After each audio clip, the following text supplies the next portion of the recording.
Hello, welcome to our podcast. Today we are going to talk about our English journey. This video is for our course called English Conversation, who is talking to you, Lady Gina Arango Calero, and my classmate Anderson Fernandez Gonzalez.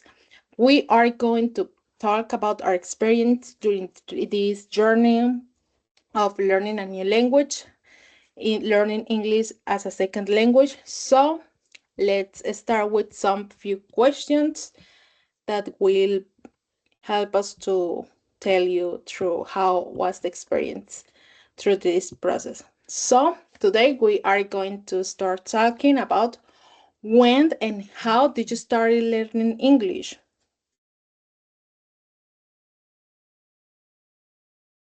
I started learning English when I was in school, but back then my learning was very basic and it was mostly about memorizing vocabulary list or repeating grammar structure without really understanding how they use them in real situations. As I grew older, especially when I entered a university, I realized that the English wasn't just another subject. It was like a skill for academic and professional opportunities. That was the moment when myself changed. I decided to make English seri- serious.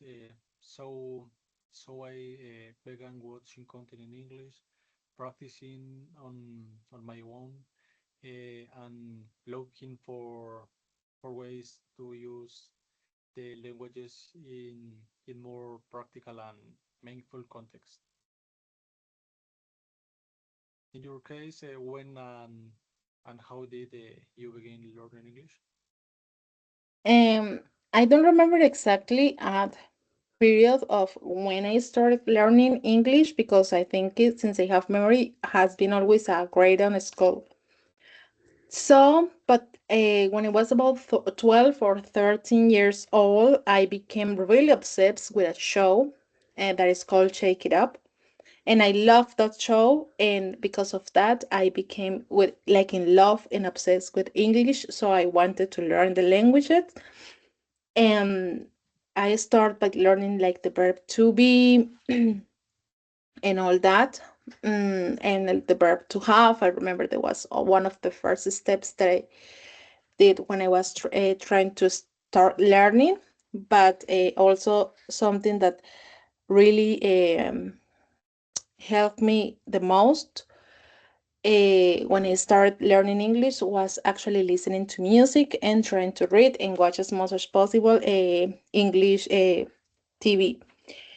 Of course, I was like 12, 13. I was not taking it serious. So, but I shortly, shortly but surely starting to learn some few words, trying to memorize them.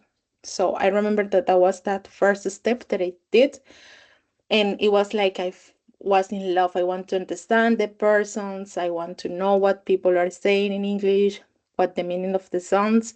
So I remember that I print some of the lyrics and trying to with a dictionary translate it to Spanish and trying to memorize them. So that was the first step that I took of this journey.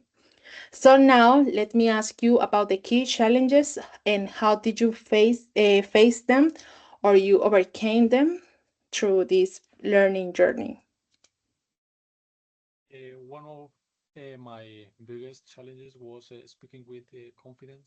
For a long time, I was afraid of making mistakes, mispronouncing, or not finding the right expression.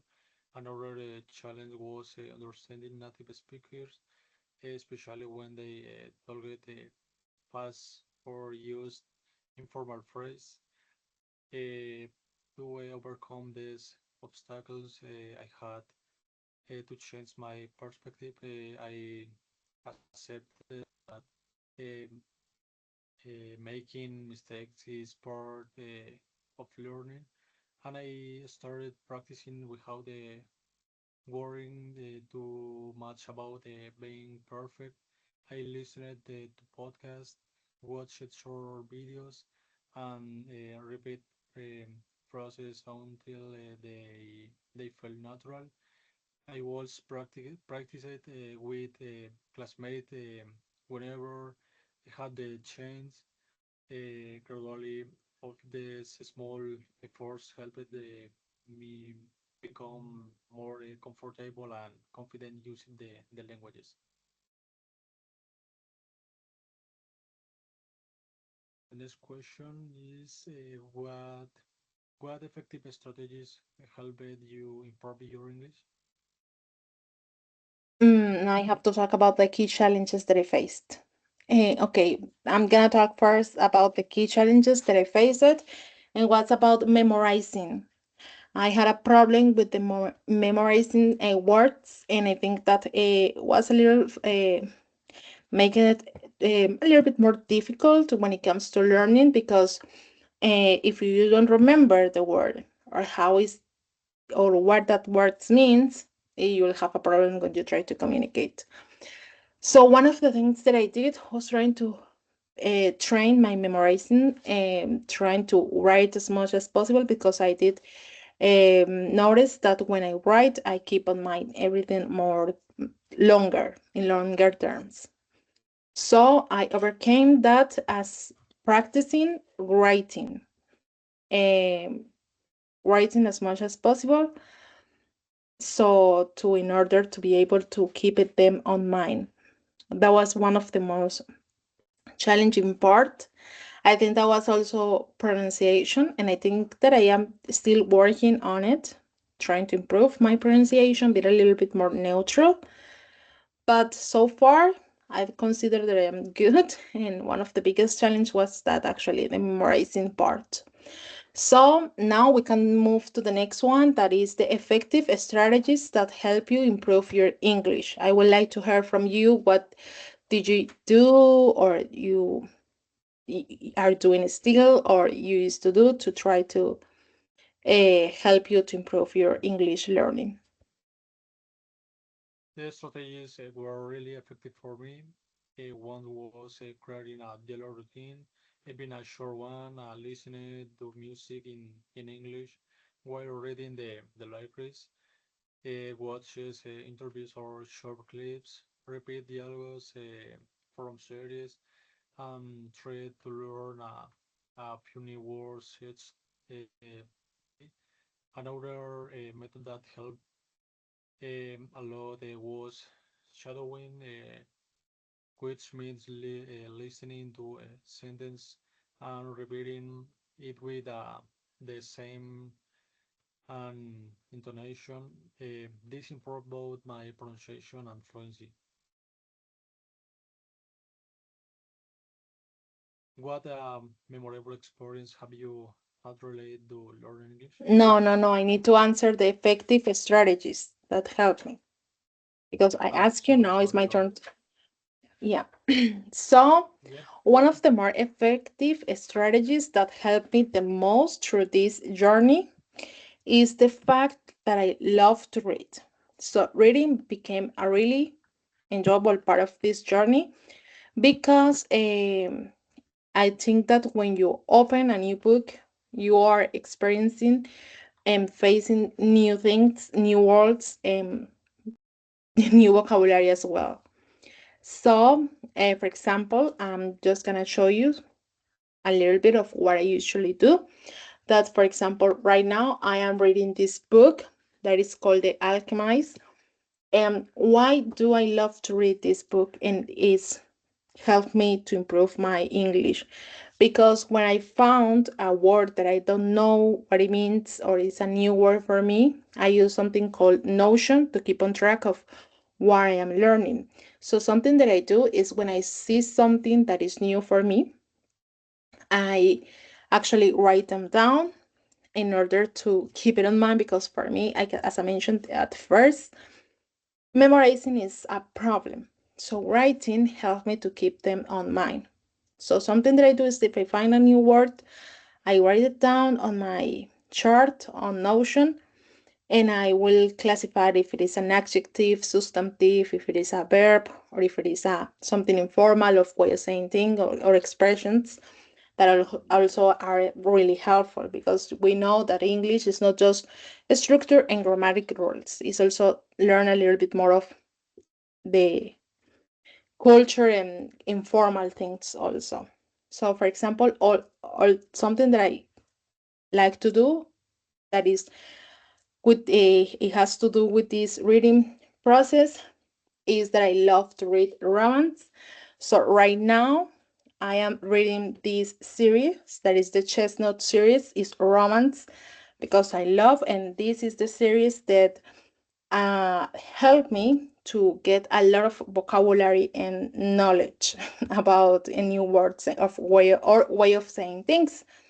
So, for example, I have hopeless, reckless, powerless, heartless, and flawless that help me to keep on track of new vocabulary. Those two are the ones that I am reading right now because I have read a lot. I also play games, and that also helped me a lot because, for example, games that has some history, like they tell you about something, or you have to read to be able to complete a task or a challenge. So that helped me a lot to also to improve my language, my English level. Of course, I also watch a lot of YouTube on in English. I watch everything in English, Netflix, Disney, and etc. Everything for me, everything around me is English because I think that having a being surrounded by English will help me to improve and learn something new every day. So that is my strategies. Now I'm gonna ask you the memorable experience related to this process that learning English. So I would like to hear from you your memorable experience.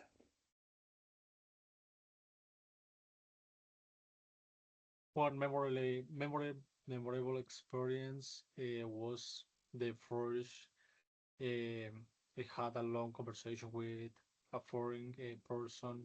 We had running out of words. At first, I was nervous, but as the conversation went on, I realized that I was actually communicating clearly and understanding what the other person was saying.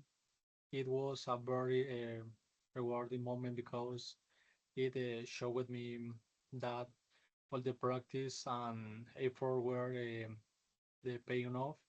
Another meaningful experience was participating in academic activities like a presentation or discussion where I had to use English, even though they were challenging age experience build my confidence and help me trust my ability more.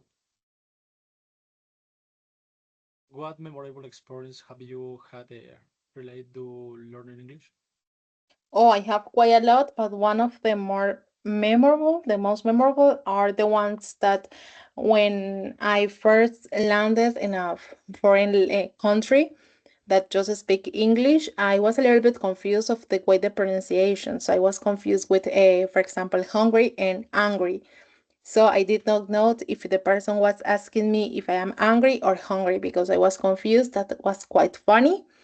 And also, some memorable experience is the fact that you, with English, are able to communicate with anyone from many countries. For example, Thailand, Ukrainian, Poland, Norway, and Africa. So many countries around the world because it's like the universal language. So one of the memorable experiences is actually talk about my culture, about Colombia in English to them, and their expressions, their face expressions when I was telling them the what we used to do or the things that we do in our country, and they were thrilled, like really fascinated. And so I think that is a memorable experience because it is when you realize, like, okay, wow, English is everything. English is an open world. English gave me so much opportunities to share experience or information, or,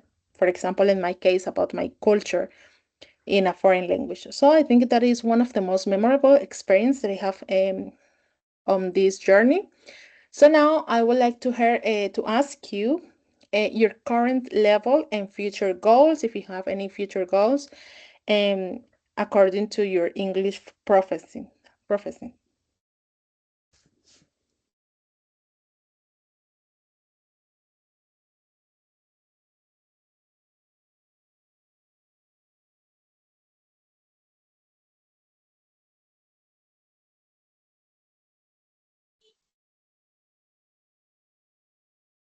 Right now, I consider my level to be between B1.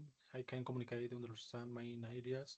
I take part in conversation, although there are still areas I need to strengthen, especially fluency and accuracy. In the future, I have to reach a strong B2, especially in pronunciation, academic vocabulary, and spontaneous speaking. I want to express ideas more naturally and professionally, since that will be important for me development as a future English teacher. I also plan to continue exposing myself to the languages and practicing regularly so I can keep improving step by step.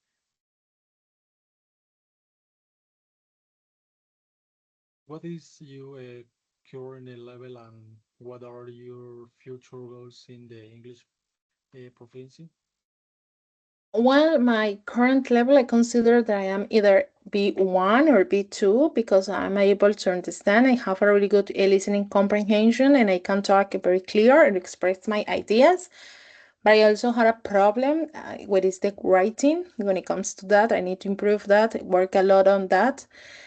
And actually, one of my future goals is to reach the C1 and be able to write a little bit more clear with coherence and fluency in English.